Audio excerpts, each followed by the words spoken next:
क्या आपके मन में भी ऐसे ख्याल आते हैं कि भगवान कौन है, परमात्मा कौन है, आत्मा क्या है, हम कौन हैं, हमारे जीवन का लक्ष्य क्या है, हम क्या करना चाहते हैं, हमें क्या करना चाहिए, हम क्या कर सकते हैं?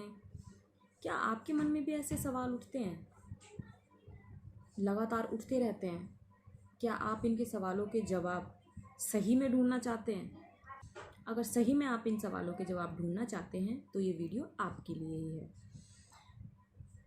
तो इस वीडियो में हम बात करेंगे ओशो के बारे में। ओशो कौन थे, क्या थे, क्या हैं, क्या हो सकते हैं आप सबके लिए, और उन्होंने लोगों के जीवन पर क्या प्रभाव डाला और हम लोगों को उन्हें क्यों सुनना चाहिए, इन सब के बारे में हम इस वीडियो में बात करेंगे। हम इस वीडियो में 15 ऐसी इम्पॉर्टेंट बातों के बारे में बात करेंगे जिनके लिए हम ओशो को सुन सकते हैं। ओशो को वैसे तो बहुत सारे लोग सुनते हैं, बहुत सारे लोग नहीं भी सुनते हैं, उनके बारे में बहुत सारी कुछ धारणाएं लोगों के मन में बनी हुई हैं। तो आज हम उन सब चीज़ों के बारे में बात करेंगे। हेलो दोस्तों, स्वागत है आपका अपने YouTube channel life goal with Kalpana में। आज का हमारा टॉपिक है हमें ओशो को क्यों सुनना चाहिए, ऐसे क्या कारण हैं कि हमें ओशो को सुनना चाहिए।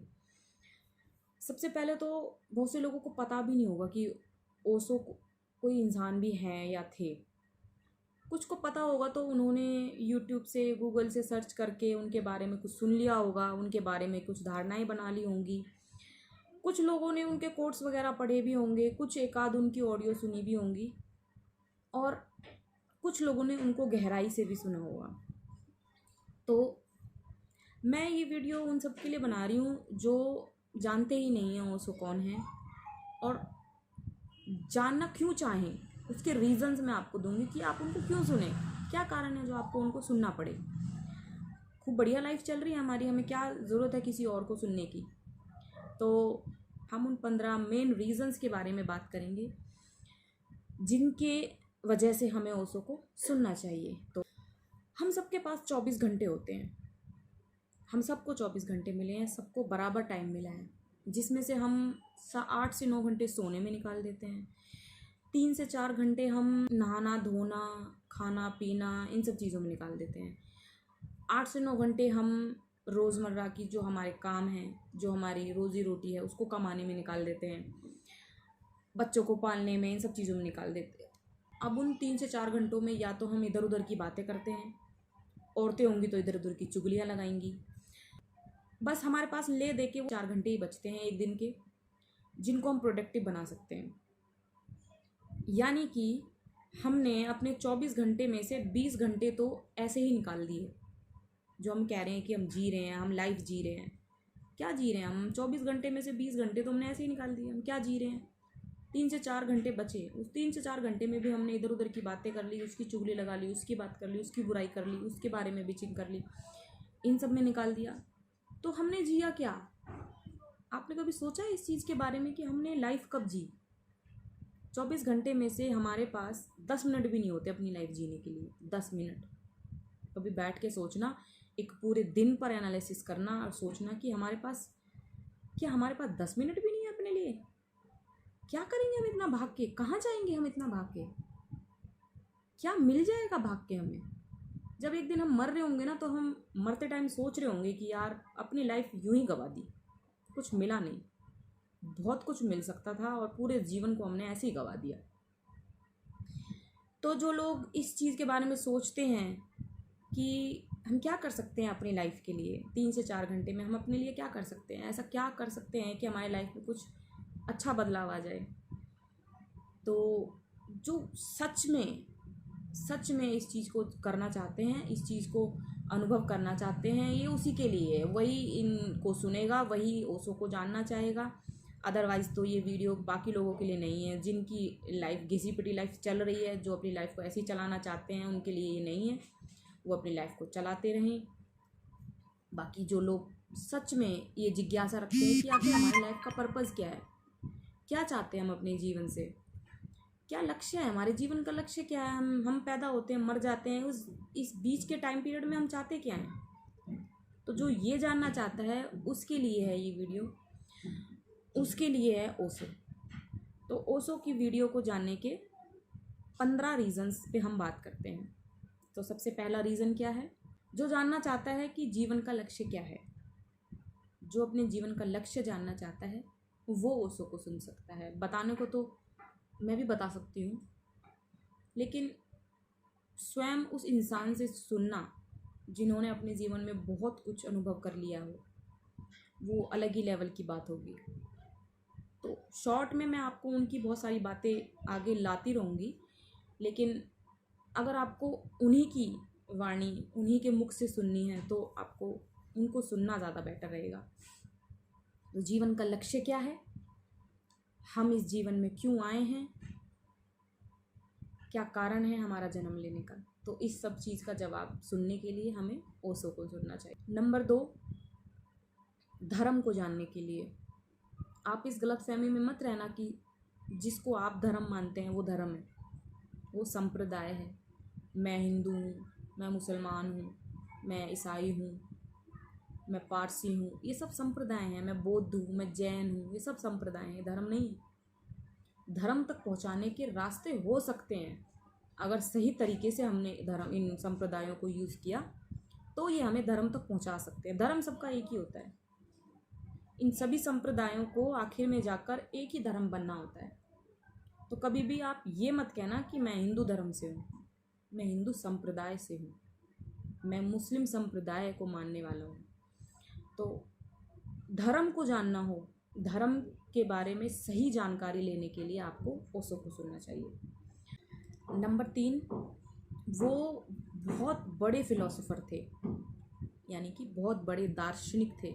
ऐसे दार्शनिक कह के हम उनको छोटा बना रहे हैं, लेकिन ये एक बहुत बड़ी बात है कि वो जीवन के बारे में इतना अच्छा दर्शन रखते थे, इतनी अच्छी उनकी फ़िलॉसफी थी कि आप उनको सुनेंगे तो ही आप समझ पाएंगे कि वो उनका दर्शन किस लेवल का था। तो वो एक बहुत बड़े फ़िलोसोफर थे जिनका इंटरेस्ट फ़िलॉसफी में है, दर्शन शास्त्र को जानने में है, वो ओशो को ज़रूर सुने। नंबर 4 पर है, वो एक बुद्धत्व को प्राप्त व्यक्ति थे, जिन्होंने बुद्धत्व को प्राप्त किया, जिन्होंने ब्रह्म को प्राप्त किया, वो व्यक्ति थे। उनकी गिनती बुद्ध, महावीर और कृष्ण जैसे, क्राइस्ट जैसे महात्माओं में, महान आत्माओं में होती है। तो बुद्ध, महावीर, क्राइस्ट, हमारे पास उनका खुद का कोई भी शास्त्र, कोई भी उनकी वाणी या कोई भी उनका ऑडियो वीडियो हमारे पास नहीं है। जो भी हमारे पास उपलब्ध है उनके बारे में, वो किसी और की ज़ुबान से लिखी गई बातें हैं, किसी और ने उनके बारे में लिखा हुआ है, जो उनके साथ रहते थे या उनको जानते थे, उन्होंने उनके बारे में लिखा है। तो जब एक व्यक्ति के बारे में कोई दूसरा व्यक्ति बात करता है तो उसमें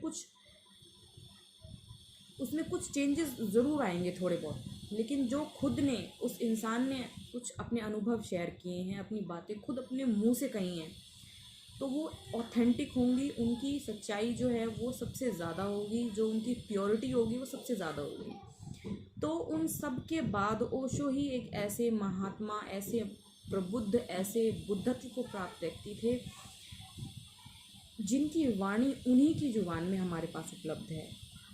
उन्होंने क्या अनुभव किया, उनके क्या अनुभव थे, उन्होंने क्या अपने लाइफ में जिया, उन्होंने क्या क्या देखा, वो सारी चीज़ें उन्हीं की ज़बान में हमारे पास उपलब्ध हैं।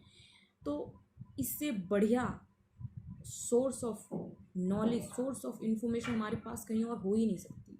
जो उस व्यक्ति ने, जिसने अनुभव किया है, उसने, उसकी ज़ुबान में हमारे पास उपलब्ध हो। कृष्ण को हम मानते हैं, क्राइस्ट को हम मानते हैं, लेकिन उनके खुद की ज़ुबान में या उनके खुद के हाथों से लिखी हुई कोई भी बात हमारे पास नहीं है। हाथों से लिखी हुई बात को भी हम शायद हो सकता है किसी और वे में समझ लें, लेकिन उनके मुंह से कही हुई बात को भी हो सकता है हम किसी और वे में ले लें, लेकिन ज़्यादा 99% चांसेस होते हैं कि हम उनकी बात को उसी तरीके से समझते हैं जिस तरीके से वो कहना चाहते हैं।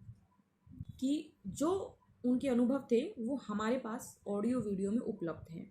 इनसे पहले जितने भी बुद्ध पुरुष थे उनके ऑडियो वीडियो हमारे पास उपलब्ध नहीं है।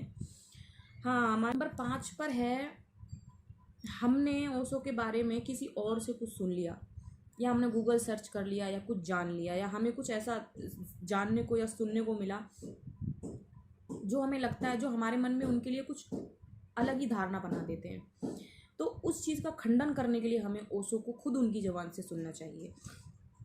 बहुत से लोग हैं, जो मैंने बहुतों को सुना है, कईयों के मुंह से मैंने सुना है कि वो तो ऐसे आदमी हैं, वो तो इस चीज़ के बारे में बात करते हैं, ऐसे बात करते हैं, ये तो गलत है, ये है वो। आपने ये बातें किसी और के मुंह से सुनी है, आपने कहीं पे आपने सर्च किया है, तब आपने जाना है कि हाँ भाई ये ऐसा कुछ है। तो किसी और की ज़ुबान से उनको ना समझें, उन्होंने जो कहा है वो उन्हीं के मुंह से सुने। तो उन्हीं के मुंह से सुनेंगे तब आपको समझ में आएगा कि वो व्यक्ति किस लेवल की बातें करते हैं। नंबर 6 पे है आत्मा का विज्ञान जानने के लिए। शरीर का विज्ञान तो हम सब जानना चाहते हैं, और हमारे आसपास जितना भी भौतिक संसार है हम उसका भी विज्ञान जानना चाहते हैं। लेकिन जो व्यक्ति आत्मा का विज्ञान जानना चाहता है, हमारी आत्मा क्या है, हम उसको कैसे जान सकते हैं, हम उसका कैसे अनुभव कर सकते हैं, जो इन सब चीज़ों को महसूस करना चाहता है, जो इन सब चीज़ों की गहराई में जाना चाहता है, वो ओशो को जान सकते हैं। नंबर 7 पर है परम भोग को जानने के लिए। हम इंसान के अंदर बहुत भूख होती है, भूख कोई पैसे की भूख होती है किसी के अंदर, किसी के अंदर, हमारे अंदर किसी चीज़ की अथाह जिज्ञासा, कुछ जानने की बहुत ज़्यादा इच्छा, कुछ पाने की बहुत ज़्यादा इच्छा, तो वो भोग होता है। हम ये पाना चाहते हैं, हम दुनिया भर का पैसा पाना चाहते हैं, हम बड़े बड़ा घर बनाना चाहते हैं, हम ऐसे ऐसे कपड़े पहनना चाहते हैं, हम ऐसे ऐसे रहना चाहते हैं, ऐसी लाइफस्टाइल, ऐसी गाड़ी, ऐसा मकान, हम ये सारी चीज़ें चाहते हैं। ये सब चीज़ें भोग हैं। तो जो इन सब चीज़ों से ऊपर उठना चाहता है, जो ये समझ रहा है, जो ये जान रहा है कि ये सारी चीज़ें हमारा जीवन नहीं है, हम इन सब चीज़ों से अपने जीवन को नहीं जान सकते, जो इन सब चीज़ों से बड़े भोग को जानना चाहता है, जो परम भोग को जानना चाहता है, उनको सुनना चाहिए। 8 पर है जो जानना चाहता है कि परमात्मा क्या है, कहाँ है, कौन है, कैसा है, क्या है भी या नहीं है। तो जो सच में जानना चाहता है, सच में अनुभव करना चाहता है परमात्मा क्या है, उनको ओशो को सुनना चाहिए। नंबर 9 पर है जीवन के बारीक रहस्यों को जानने के लिए। हम क्या करते हैं, कैसे सोचते हैं, कैसे व्यवहार करते हैं, हमारे अंदर क्या क्या कमियां हैं, कमियां आती कहाँ से हैं, क्या उनको दूर किया जा सकता है, उनको दूर करने से क्या होगा। जीवन के बारीक रहस्यों को अगर जानना चाहते हैं तो आपको ओशो को सुनना चाहिए। नंबर 10 पर है ऊर्जा का ज्ञान लेने के लिए आपको ओशो को सुनना चाहिए। ऊर्जा क्या है, हम ऊर्जा से कैसे संचालित होते हैं, कैसे हम ऊर्जा का उच्चतम प्रयोग कर सकते हैं, इस सारी प्रकृति में ऊर्जा ही विद्यमान है, उस ऊर्जा का अनुभव कैसे कर सकते हैं। ऊर्जा का रहस्य में ज्ञान जानने के लिए, अनुभव जानने के लिए हमें ओशो को जानना चाहिए, ओशो को सुनना चाहिए। यहाँ पर है ज्ञान को अनुभव बनाने के लिए हमें ओशो को सुनना चाहिए। ज्ञान को अनुभव कैसे बनाते हैं, हमारे पास दुनिया भर की नॉलेज है, हम ये भी जानना चाहते हैं, ये भी जानना चाहते हैं, ये भी देखना चाहते हैं, ये भी सुनना चाहते हैं, दुनिया भर की हम नॉलेज रख लेते हैं, लेकिन हम अपनी लाइफ में उसका अनुभव कहाँ लाते हैं। उसका अनुभव अपनी लाइफ में लाने के लिए, उसको महसूस करने के लिए हमें ओशो को सुनना चाहिए। ओशो में बताते हैं कि हम कैसे अपने ज्ञान को अपने अनुभव में ला सकते हैं, क्या क्या परेशानियां हैं जो हमें रोकती हैं, क्या क्या अड़चनें हैं जो हमें रोकती हैं उस ज्ञान को अनुभव में लाने के लिए, वो हमें ओशो बताते हैं, और कैसे हम ज्ञान का उच्चतम उपभोग कर सकते हैं। नंबर 12 पर है वो दुनिया के बहुत ही महान तर्कवादी व्यक्ति थे, यानी कि लॉजिकल पर्सन थे, जिसको भी ये है ना, जो भी इंसान के अंदर लॉजिक्स बहुत ज़्यादा है, हर चीज़ के पीछे लॉजिक चाहिए उसको। जैसे कि मैं हमेशा ऐसा करती थी, मुझे हर चीज़ के पीछे लॉजिक चाहिए। तो जो भी लॉजिक जानना चाहता है किसी भी चीज़ के पीछे, आप ओशो को सुनिए, आपको उनकी हर बात में लॉजिक मिलेगा। वो जो बोल रहे हैं, वो जो नहीं भी बोल रहे हैं, उनकी एक एक बात में आपको लॉजिक मिलेगा। वो आपको लॉजिक के परे ले जाएंगे। लॉजिक तक ही ये दुनिया सीमित नहीं है, वो आपको लॉजिक के परे क्या है उस चीज़ को समझाने में सफल होते हैं। अगर आप लॉजिक के परे जाना चाहते हैं, लॉजिकल बातें आपको वो संतुष्ट कर देंगे लॉजिक दे दे के, और आपको वो ये भी बता देंगे कि लॉजिक के पार कितनी खूबसूरती है। तो वहाँ तक आपको ले जाने के लिए आपको ओशो को सुनना चाहिए। नंबर 13 पर है एंटरटेनमेंट के लिए आपको ओशो को सुनना चाहिए। वो इतने अच्छे कॉमेडियन हैं, कॉमेडियन तो नहीं कहना चाहिए उनको, उनका जो सेंस ऑफ ह्यूमर है वो इतना अच्छा है, इतना सटीक है कि आप हंसे बिना रह नहीं सकते। उनके चुटकुले, उनकी बातें, उनके चुटकुले आपको इतनी गहराई में ले जाएंगे, आपको इतनी बड़ी बात इतने हल्के में समझा देंगे कि आप हंसते हंसते लोटपोट हो जाएंगे। तो उनकी चुटकुलों को सुनने के लिए, एंटरटेन होने के लिए भी आप ओशो को सुन सकते हैं। बहुत बेहतरीन उनका सेंस ऑफ ह्यूमर है। अगर आप उनके सेंस ऑफ ह्यूमर के लिए उनको सुनना चाहते हैं तो भी आप उनको सुन सकते हैं। नंबर 14 पर है, अगर आप धार्मिक ग्रंथों के बारे में जानकारी लेना चाहते हैं, सिंपल वे में और सटीक जानकारी लेना चाहते हैं, तो आपको ओशो को सुनना चाहिए। हमारे पास इतना टाइम नहीं होता कि हम धर्म ग्रंथों को पढ़ें। हो सकता है हम उनका गलत अर्थ निकाल लें, कि हमारे पास इतनी समझ या इतना अनुभव नहीं है कि हम धर्म ग्रंथों को समझ सकें। लेकिन ओशो ने धर्म ग्रंथों को इस तरीके से समझाया है, इतने सिंपल, सटीक और साधारण तरीके से समझाया है कि आप हैरान हो जाएंगे कि आपको इतनी अच्छी अच्छी जानकारियाँ मिलने लगेंगी कि आप उनको छोड़ ही नहीं सकते। इतनी अच्छी जानकारियाँ आपको मिलेंगी। यानी कि वेद, पुराण, गीता, कुरान, बाइबल, इन सब चीज़ के बारे में अगर आपको सुनना है, अगर आप इनको समझना है, तो आप ओशो को ज़रूर सुनें।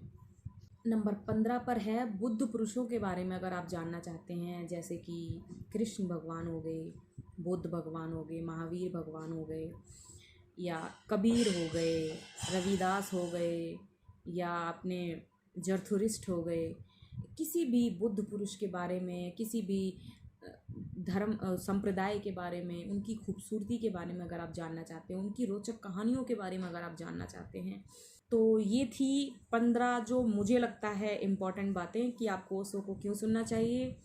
और यकीन मानिए, एक बार अगर आप ओशो को सुनेंगे तो आपके जीवन में पक्का बदलाव होगा। तो आप उनको सिर्फ बुद्धि से मत सुनिए। बुद्धि से सुनेंगे तो आप शायद उनको समझ ना पाएँ, समझ भी लेंगे लेकिन इतना नहीं समझ पाएंगे। लेकिन अगर आप उनको अपने अनुभव में लेके आएंगे और उन्हें आप अपने जीवन का हिस्सा बना लेंगे, तो मैं यकीन दिलाती हूँ कि आप एक दिन भी ऐसा नहीं होगा कि आप ओशो को ना सुने। वो आपके जीवन का हिस्सा बन जाएंगे। आप हमेशा उनको सुनना चाहेंगे, उनकी बातों को अपने जीवन में अनुभव में लाना चाहेंगे। अनुभव में लाएंगे तो ही वो बातें काम की हैं। अगर सिर्फ सुनने के लिए सुनना चाहते हैं तो दुनिया भर के सत्संग, आप कहीं भी चले जाइए, सुन लीजिए अच्छी अच्छी बातें। सुनने से कुछ नहीं होगा। अनुभव में जब तक नहीं लाएंगे तब तक उन बातों का कोई भी तर्क नहीं है।